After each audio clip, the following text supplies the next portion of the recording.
नाही आपण आताच करू. माझ्या आई म्हणणं फुल एनर्जी होती, माझ्या आईच्या अंगात फुल एनर्जी होती. रात्र झाली आणि माझ्या आईच्या अंगात फुल एनर्जी वाढून राहिली. असं वाटतं की आता किती कामं करून किती नाही.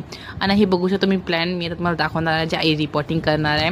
हे काही ऊसासारखं दिसते, आपण ऊस म्हणू शकतो किंवा कॉर्नचं झाड आहे ना, तसंच दिसते हे झाड, पण ते नाही आहे. मला का कसं माहीत पडलं, माझे पप्पा ड्युटी जायच्या अगोदर ते त्याचं बी लावून गेले होते. एक मोतीसारखं बी असते जे माझ्या मोठ्याने दिलं होतं, चिकू दादाने दिलं होतं, ते लावलं होतं पप्पांनी 2 महिन्या अगोदर. ते आता आलं आणि आम्हाला वाटलं की ऊसासारखंच आहे, पण मग पप्पा सांगितलं नाही मी ते लावून गेलो होतो.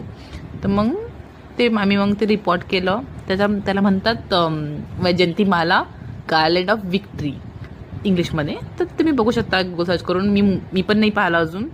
हे मोठं झालं आणि याला मग जर मोती आले तर तुम्हाला मी नक्की दाखवणार. त्यासाठी तुम्हाला अपडेटेड राहावं लागणार. तुम्हाला त्यासाठी आम्हाला सबस्क्राईब करायला लागेल, शेअर करायला लागेल आणि लाईक करायला लागेल तुम्हाला व्हिडिओ. बघा किती छान प्लॅन्ट आहे हे. आता याला कधी मोती येतील मी याची वाटच पाहत आहे, कधी येतील. मी कधी तुम्हाला दाखवणार, मी सर्व शेअर करणार. मी खूप दमली होती आता माहिती आहे का, हे काम करू.